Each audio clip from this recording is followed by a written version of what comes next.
I want to preface this by saying, first off, I love Warcraft lore. If you guys can see this mess on my shirt, this is the shirt I wore when I got my hair colored. And when I was washing out the pre-lightener, it spilled on my shirt, so covered in this. Like, basically, I'm stuck with this. You can also see like a tinge of color here because I'm very bad at washing my hair. Doesn't matter. Anyway, point is, in case you're wondering, that's what happened. So, I love Warcraft. The lore of Warcraft is absolutely fantastic. There's so much richness and so much variety in the lore that it's one of my favorite things to read about and learn about. But World of Warcraft is personally I feel, the biggest mistake that Blizzard ever made. Oh, I mean, it was a fucking smash hit. When I was in high school, that was so long ago. World of Warcraft came out. $15 per month, you could play online.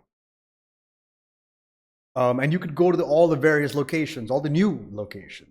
You've got Durotar, you've got the Alliance, Stormwind, all these places you could go to. Places you've only heard of or maybe have seen glimpses of when you've been playing Warcraft 1, 2, or 3, right? And you get to meet all the heroes. You get to meet Thrall, Jaina, the Lich King himself. Who else? Archimonde, Sargeras, Illidan, Tyrande, Malfurion. All these amazing characters that we all grew up with when we were kids, and we get to see them in as we're playing as our own character. So you're immediately immersed in the world, right? So it took me forever to get to World of Warcraft because I couldn't justify to my parents paying $15 a month to play a game online. I couldn't justify the cost. So I was like, okay, fuck it. I'll wait till I get my own money and then I'll try World of Warcraft. And I did. Now, I never got to do any raids because I'm trash at the game. Because I don't understand the full mechanics of it and there's a lot to work with. Between, first of all, do I pick Alliance? Do I pick Horde? Do I go an Orc? What class do I choose? What race do I choose? What race works well with which class? And which race is locked to Alliance? Which race is locked to Horde? And it just felt a little overwhelming. And then plus the skill trees, you're just like, oh god, what works? What doesn't work? What is the class I need to play? What gives me the most fun? It was a mess. Now, because I couldn't do raids, I ended up watching people do raids. I watched like the raids happening on Twitch, or I will just go check out the cinematics for the raids. Because the raids basically end with a narrative finish, right? And this is when I realized that as a player character in World of Warcraft, you do not matter. You don't matter. So, for context, let's look at the Lich King, the Wrath of the Lich King, which was considered to be the best expansion that World of Warcraft's ever done, allegedly. So I can't speak to it because I don't know. We take on the biggest bad on Azeroth as we know it, who is the Lich King. Ner'Zhul, who has taken over the body of Prince Arthas Menethil, who was supposed to be the savior of humanity, but was corrupted by the Dreadlords. And then he surrendered his soul, died, became a Death Knight to the Frostblade Frostmourne, or the Runeblade Frostmourne, sorry. And Ner'Zhul gained power over Arthas. And Arthas becomes the Lich King. Now, the Lich King has been the big bad in the entirety of Warcraft 3, through Reign of Fire into Frozen Throne. And he is one of the most iconic villains, and a very good villain at that, in Warcraft lore. So you jump into a party with, I don't know, 50 people, I think? Something like that, I don't know. And you move your way up Icecrown to finally fight Arthas at the end. And it's there you realize that you do not get the killing blow. The player characters do not get to defeat the Lich King. Some douche nozzle NPC comes in and steals the glory. It is in this moment I realized that World of Warcraft can eat my ass. I am a nobody. This story was going to resolve with or without me, because I don't get anything. I don't get recognition.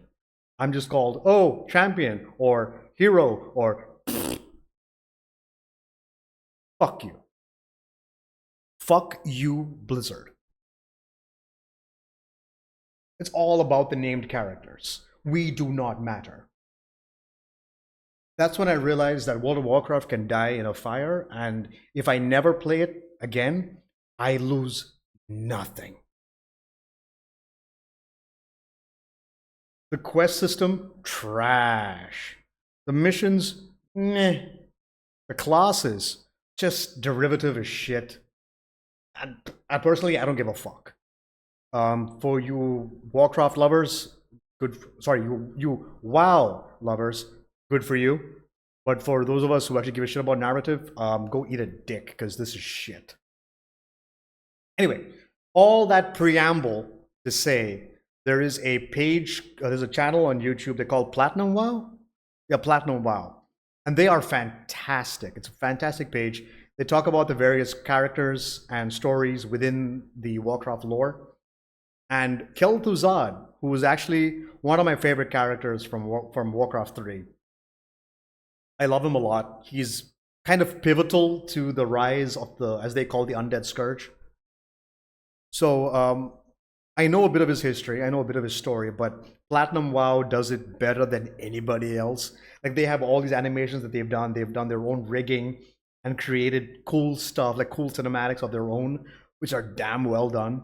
And the voice acting is great. The guy who narrates it is funny, it's good fun, and it's very informative.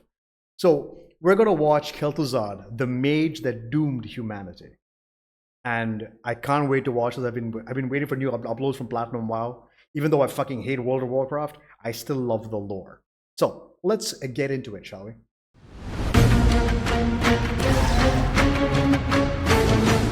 Bow before Kel'Thuzad.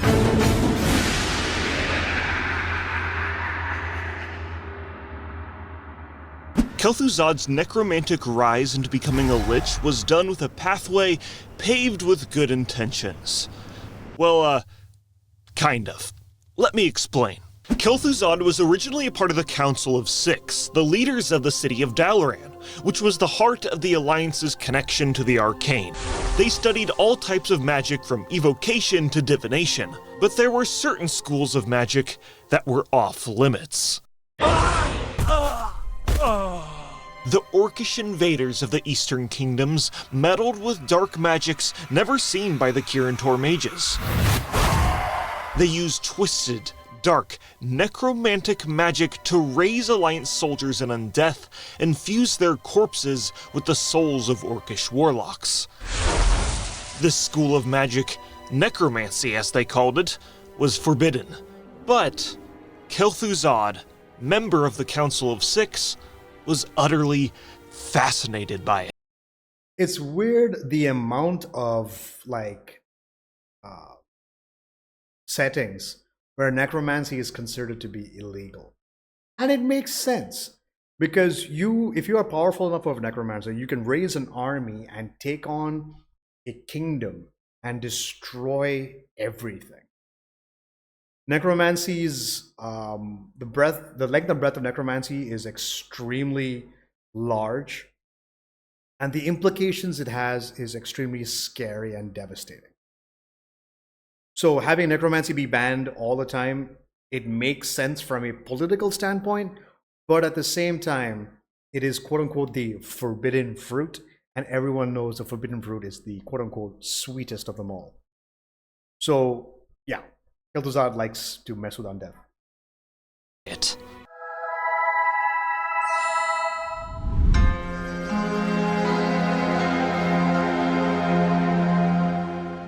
Kel'Thuzad had a reputation for being a loose cannon, and with a name as evil sounding as Kel'Thuzad, yeah, necromancy sounded right up his alley.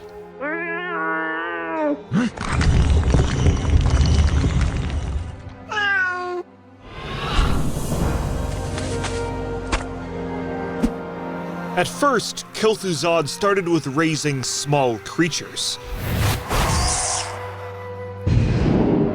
And he was caught multiple times, meddling with necromancy, which was forbidden, and was threatened that he would be banished from Dalaran if he kept pursuing this dark art. Which of course, Like I said, I love the way they do these videos. So they use in-game models from World of Warcraft.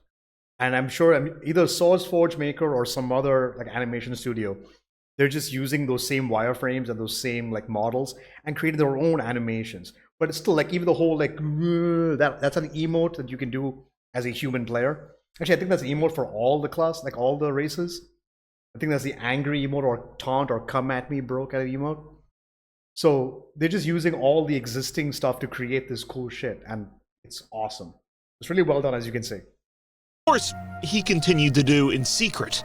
In fact, a dark, ominous voice pushed him further.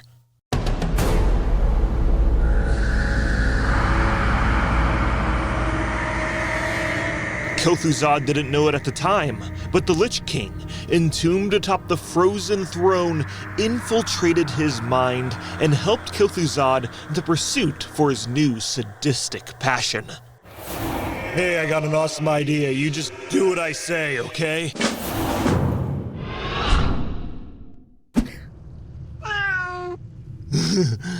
Kitty. Hit that guy with your staff and I'll show you how to resurrect him as a zombie and we'll be badass.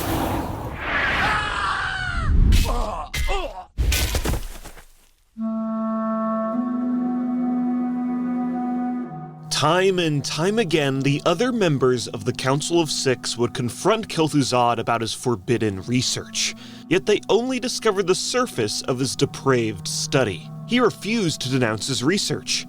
He was doing something important here, actually finding out the nature of their enemies and the magic they wielded. The Kirin Tor were just cowards who refused to deviate from the status quo. A mistake? Is that not what the Kirin Tor is now? Bumbling mages making mistakes and meddling in what they understand not. So do not speak to me of mistakes. The Kirin Tor is the mistake. I have chosen my path, one of learning and discovery. I will not be hindered by the short-sightedness of those who cling to the illusion of right and wrong. It's daft as hell, but it's so good. It's so dumb that it's good. You know what I mean? He's using the emoji. He's taped.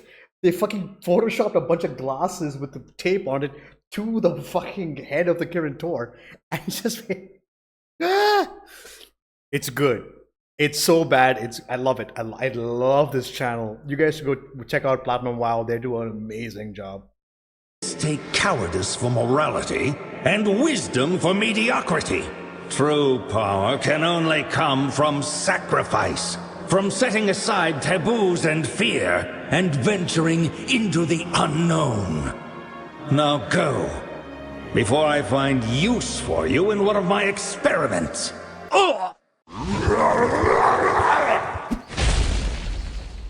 Kel'Thuzad decided, you know what, screw it. Screw Dalaran and screw Lordaeron. So, he sold all his property, stashed his fortunes, and stocked up on cat food for his beloved Mr. Bigglesworth. It was all oddly... Actually, Mr. Bigglesworth is canon. He is a real cat. He is the pet of Kel'Thuzad. I mean, would you resurrect your dead pet? Like, would you do that? Hey. She doesn't give a fuck. freeing in a way. Now the scope of his work would not be hindered by the necessity of secrecy. He could experiment to his heart's content. And that is when the dark voice called out to him once again. Kel'Thuzad! Kel'Thuzad! Travel to Northrend if you wish to have a true understanding of the magic you so desperately desire. We are also having a social mixer ping pong tournament on the 15th, so get here. Fast! So, Kel'Thuzad walked. He walked, and he walked, and he walked. And somehow he crossed the sea to Northrend, where he walked, and walked, and walked, and sometimes ran, and walked, until he found some semblance of civilization.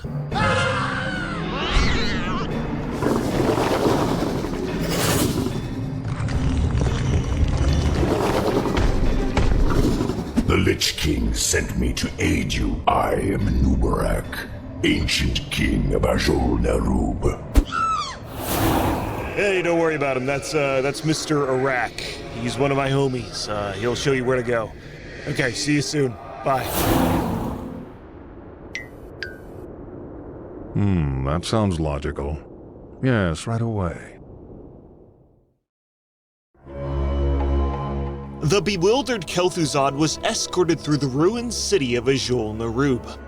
Years ago, the arachnid creatures thought that they could defy the might of the Master, but were defeated and enslaved and undeath. Nubarak was a testament to the strength of the Lich King, and a lesson that it is inevitable that even those who resist the Lich King's will eventually serve. I'm sorry, are they using shovels? That's funny. But more importantly, Kel'Thuzad was shown the latest preparations within the ziggurat named Naxxramas. The elaborate wings of the fortress were filled with supplies, military training grounds, laboratories, and noxious gardens where they were brewing a sickening plague that could raise someone as a zombie in mere seconds. And Kel'Thuzad was able to see it firsthand.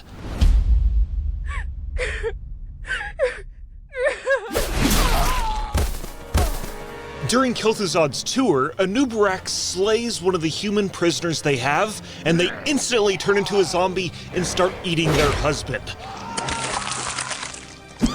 Sure, I mean, Kel'Thuzad is a necromancer, but oh god, this is all getting real way too fast. Overwhelmed by a profane amount of disgust and sadness and guilt, Kel'Thuzad teleports out of Naxxramas in a panic. Huh, where'd you go? You want me to kill another one? I thought you'd be into this whole zombie thing.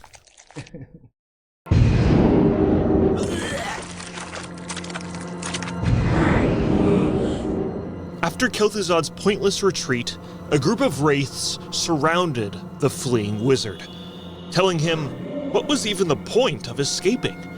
Where would he go? Who would believe him? If he fought or fled, his death would be utterly pointless. But if he pulled himself together, found the willpower, he could expand his knowledge to new, incredible heights. I mean, forget everything else, all the horrors that he witnessed.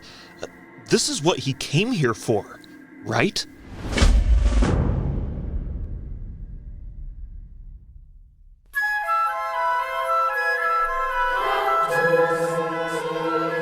Kel'Thuzad was the first ever living being to bear witness to the entombed soul of Ner'Zhul, the Lich King. He bowed before him, offering him his entire body and soul.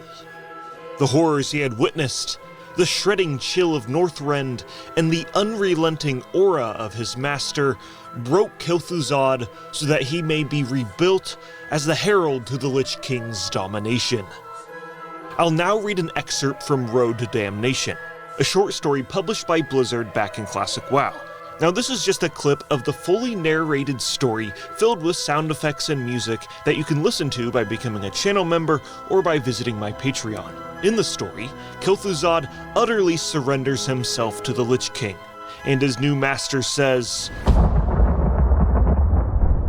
You will go forth and bear witness to my power. You will be my ambassador to the living, and assemble a group of like-minded people to further my plans. Through illusion, persuasion, sickness, and force of arms, you will establish my hold upon Azeroth. To Kel'Thuzad's astonishment, the ice shifted and cracked, and the top of the ziggurat pierced from the frozen ground. A building was being pulled out from the soil. Soon, the entire structure had broken free from the Earth's embrace. Slowly but surely, Naxxramas rose into the air. You know, I'm not gonna lie. For those of you 80s and 90s babies, does that not look like Castle Grayskull from He-Man? Just that image alone. I mean, Castle Grayskull is a lot less excessive, but that skull in the front looks exactly like Castle Grayskull. Not exactly, but reminds me a lot of Castle Grayskull. And this will be your vessel.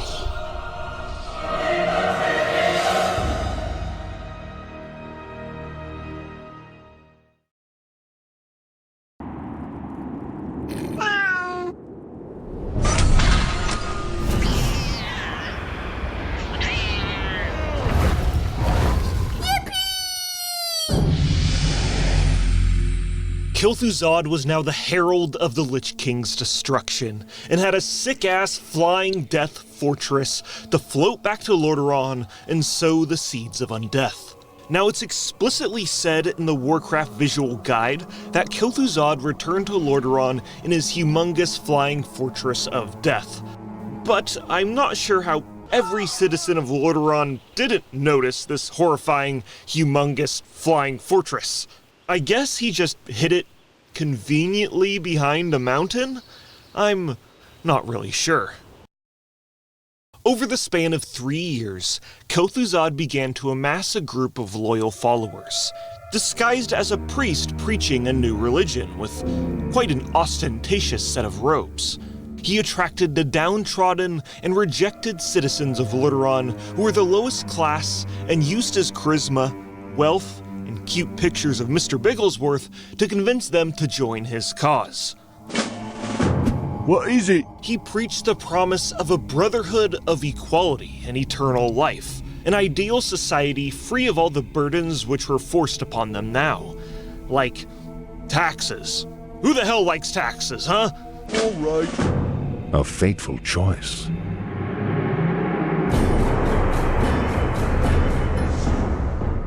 I need to print more brochures.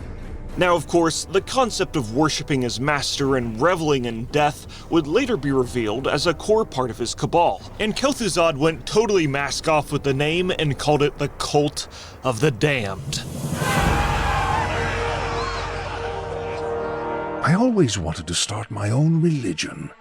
So I did. Now, despite their worship of the undead, such a gift was something that needed to be earned for members of the Cult of the Damned, and by remaining living, it was easier to infiltrate the towns and cities of Lordaeron to further their cause. What's funny is that the tattoos the Cult of the Damned cultists have are also used by the Twilight's Hammer cult, a different group who worships the old gods. There is no lore behind these tattoos at all.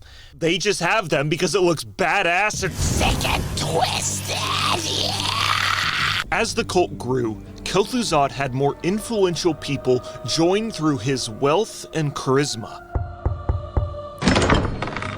Nobles like the Barrow family, and Kel'Thuzad convinced them to surrender their keep in exchange for eternal life. Sounds fine. And he transformed their property into a school of necromancy called Scholomance. Then he experimented on the family with the plague of undeath, but hey, he didn't lie, they are immortal now.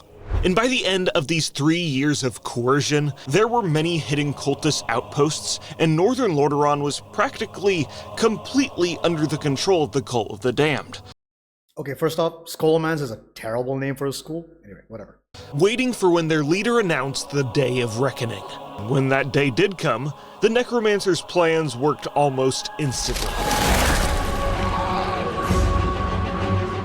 Citizens were raised into mindless slaves for Kel'Thuzad's master, and many of the cultists willingly surrendered themselves to the plague so that they may ascend into their immortal, undead forms, where they finally no longer had to pay their taxes.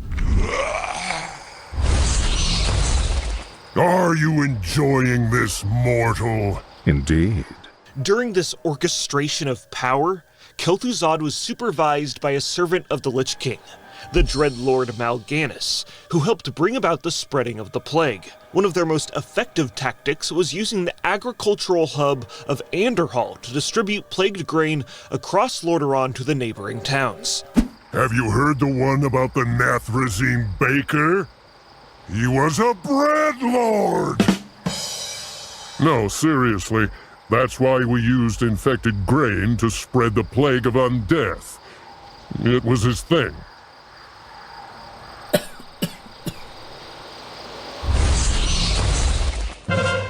Step forth, coward! Arthas Menethil, Prince of Lordaeron, and Jaina Proudmoore show up to Anderhal to stop Kel'Thuzad's evil schemes, and he does a devilishly villainous monologue about how he spread the plague of undeath with infected grain, with the help of Dreadlord Mal'Ganis, and it was already too late. The prince's kingdom was doomed. So in Warcraft 3, Arthas kinda just kills Kel'Thuzad and leaves. But in the book, Arthas, Rise of the Lich King, it goes into further disgusting detail of the death of Kel'Thuzad. The body began to rot immediately. Decomposition that should have taken days happened in mere seconds. The flesh paling, bloating, bursting open. The men gasped and started back, covering their noses and mouths. Some of them turned and vomited from the stench. Arthas stared, horrified and enraptured at the same time, unable to look away. Fluids gushed from the corpse, the flesh taking on a creamy consistency and turning black. The unnatural decomposition slowed, and Arthas turned away, gasping for fresh air. Ew. So despite Kel'Thuzad being dead, obviously this is not the end of his story. And the rest of Kel'Thuzad's story in Warcraft 3 isn't really his story. It's Arthas's, so I'm gonna assume that you know the general gist of Arthas's story. If not, I have a whole video covering that, so we're gonna speed through this pretty quick. So Arthas travels to Northrend, is corrupted by Frostmourne, and returns to Lordaeron to kill his father and destroy his kingdom. Hey, listen! The ghost of Kel'Thuzad shows up and gives him the lowdown. The Lich King and the Scourge are the creation of the Legion, but the Lich King wants to break away from the Legion's control, so he can kinda do his own thing. And Arthas and Kel'Thuzad are there to make sure that it happens. In order to do so, Kel'Thuzad needs to be resurrected. So Arthas takes the urn filled with his father's ashes, dumps them all out, and fills them with the remains of Kel'Thuzad, and travels to Quel'Thalas to kill a whole lot of elves, and uses and corrupts the Sunwell to raise Kel'Thuzad into an all-powerful lich. The Master has granted me true strength! Yes, this is the power promised me!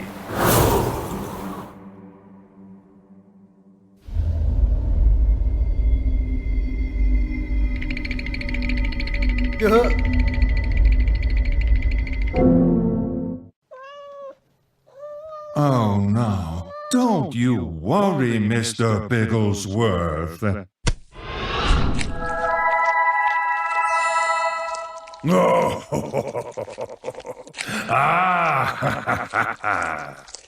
Arthas and his emotional support lich then sow chaos across Azeroth together. You'd think that Kel'Thuzad would have a chip on his skeletal shoulder since Arthas killed him, but he couldn't care less.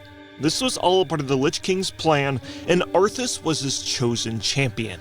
And Kel'Thuzad didn't hate Arthas. He was utterly devoted to him and worked to further his and their master's plans. I love it when a plan comes together. These plans included things like sieging Dalaran and killing that big-ass loser Antonidas, and summoning Archimonde to destroy the city. Press forward! Leave none to resist us! Kel'Thuzad then hangs out in Lordaeron for a while Arthas is running around doing all of his Warcraft 3 missions, and helps when needed, like chasing off the traitor Sylvanas, and watching over Lordaeron while Arthas is gone. And by the end of the game, Arthas shatters the Frozen Throne, dons the Helm of Domination, and the Lich King and Arthas are fused together as one, and Kel'Thuzad's master plans are complete. Now, we are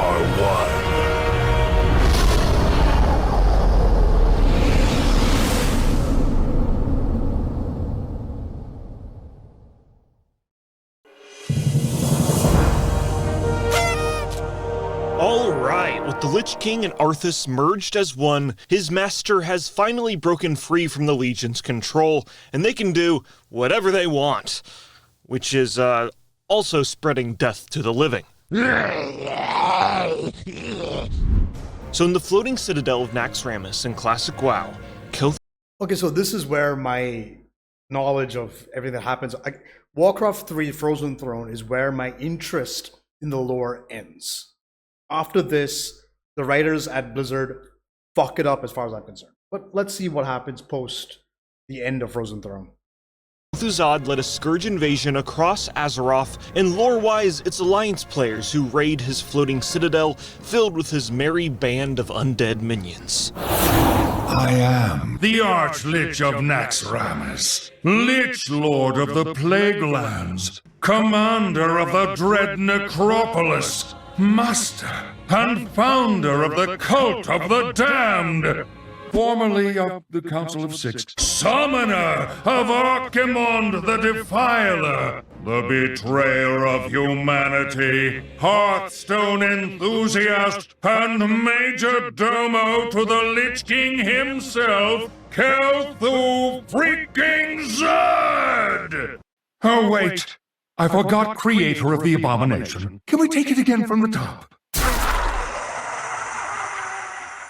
Despite Kel'Thuzad being killed once again, Time to devise a new strategy. he is a Lich, and when he dies, his spirit is transported into an artifact called a phylactery. And while this isn't confirmed, it's rumored that the phylactery of Kel'Thuzad is actually the urn of King Tyrannus, Arthas' father. Both of these items share the same icon, and Kel'Thuzad's remains were carried in the urn of King Tyrannus before his resurrection. In Heroes of the Storm, Kel'Thuzad also mentions this. Uther.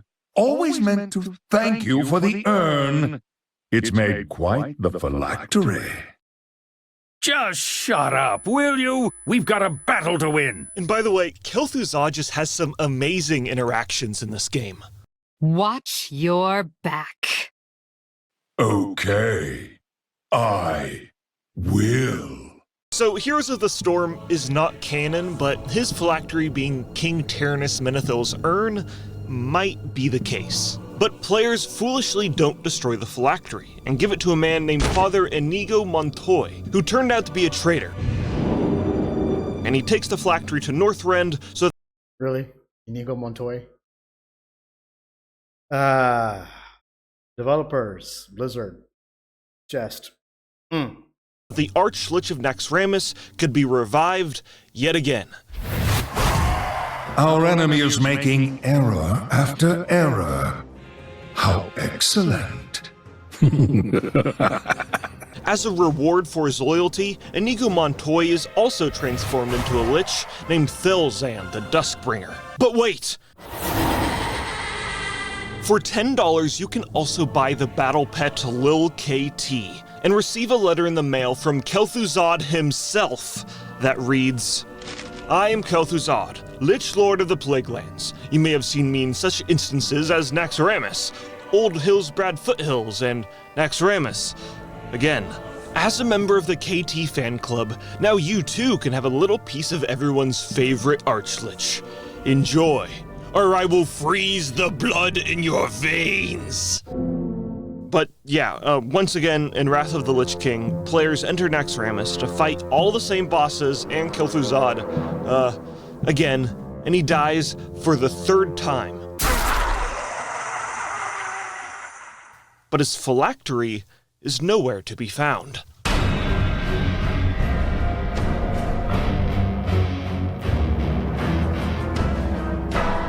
Who dares violate the sanctity of wherever I am?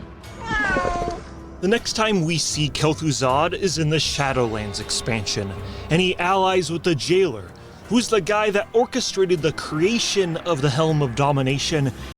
Oh yeah, Shadowlands. The most hated expansion of Warcraft. This is where Warcraft fell apart for me. Where everything that has happened is because of this bald-headed motherfucker. They retconned everything. every decision, every bit of, what's what I'm looking for? Agency that any of the characters had was completely manipulated by this thunder cunt of a person. And gave it to the Dreadlords, who are actually spies who— Wait. Back up. How is Kel'Thuzad even in the Shadowlands in the first place? We didn't destroy his phylactery in the Wrath of the Lich King. Well, in the book, Grimoire of the Shadowlands, it says that his phylactery was destroyed. Not by us, but somewhere, somehow, by someone. But okay, whatever. In the Shadowlands, Kel'Thuzad is sent to the realm of Maldraxxus, a realm of death that various houses rule over. With help from the jailer and Sire Denathrius, Kel'Thuzad orchestrates a civil war between all of these houses, and he's the main antagonist in the campaign storylines for the Necrolords and the Venthyr. And when players are about to defeat him, he is picked up by the jailer's lackeys and transported to the Maw. And this is where stuff gets problematic.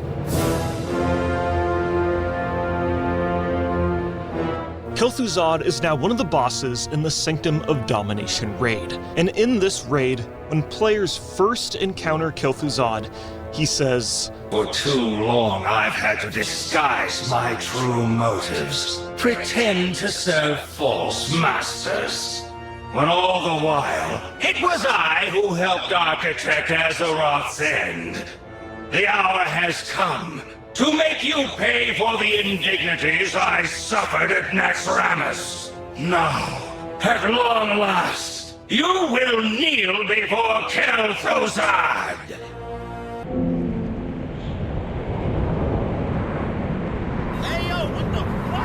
Okay, wait, what?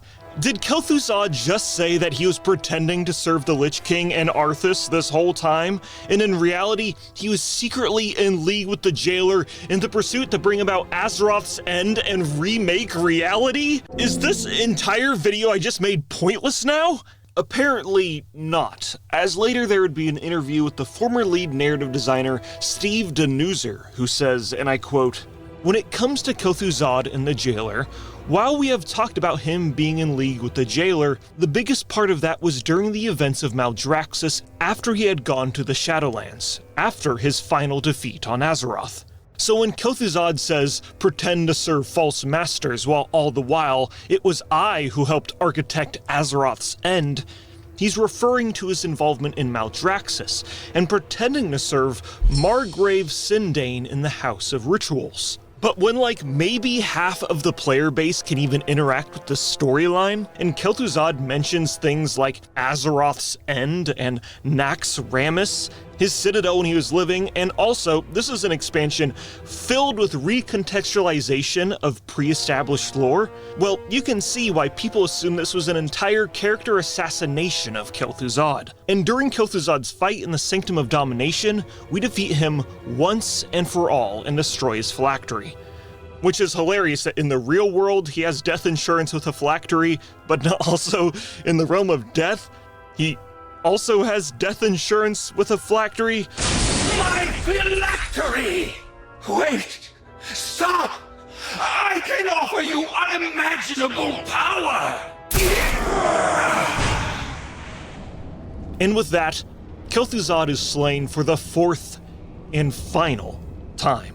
His anima is absorbed by Bolvar, meaning his existence has faded away from the universe, and the most iconic necromancer in Warcraft history is no more.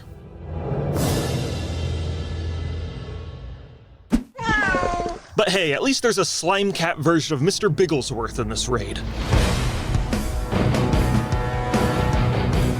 But still, I love Kel'Thuzad. He's one of my favorite villains in Warcraft history, and don't forget you can listen to his official, extremely dark origin story, narrated by me and filled with music and sound effects by becoming a member here on YouTube or visiting my Patreon.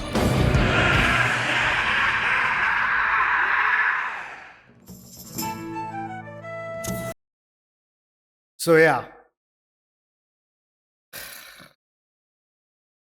the Shadowlands destroyed any and all faith that anybody had in any of the characters, any of the established lore, and any of the agency of any of the characters that have come before World of Warcraft. Which is why I said World of Warcraft is the death of good writing. Man. And thing is, like, when you're playing through World of Warcraft 3, Kel'Thuzad has got such a important role. Even though in the Frozen Throne you don't see him as much, you spend more time with the quote-unquote new hero, which is Anubarak, the king of Azul Ner'Zhul. Spend more time with him, but Kel'Thuzad is still an important part of the lore as he runs. He's in control of he controls the Scourge in Lordaeron, keeping them fucked up while Arthas is on his way to Icecrown. So yeah, I think he's a fantastic character. Like he's even in Warcraft 3, Reign of Fire, you see how Kel'Thuzad operates, constantly taunting Arthas, just just getting on his bad side and just bringing that evil out of Arthas, and then he finally dies and becomes a fucking lich. Pretty fucking cool. Like even in the game, Arthas mentions like, "Did you not vote any ill feelings towards me? I killed you." It's like, well, that was the plan. Ner'Zhul, the plan was for you to kill me and then resurrect me. Ner'Zhul has foreseen all of this. So, yeah, it's cool, bro. But yeah, so that's the story of Kel'Thuzad. The ending is fucked because Blizzard is shit. But yeah, no, definitely, you guys should definitely, if you're into Warcraft 3, if you're into the lore of Warcraft, I would highly recommend you guys check out Platinum WoW, their channel. I'll link them down below, as well as the original video down below as well. They're great, they're fun. And like I said, all the animations are fantastic and it's all kind of cool. And the humor is great too. Even the humor, like even the visuals are so like, it's done badly on purpose, and it serves that purpose and it's so good. But check out all their videos. Fantastic. Show love to the channel, show love to them. And thank you guys all so much for watching. So if you like the video, like it. If you want to see more, hit the subscribe button. And if you got comments or anything else, of course, leave in the comment section down below. And I'll catch you guys all next time. So from me to you guys, till then, peace out.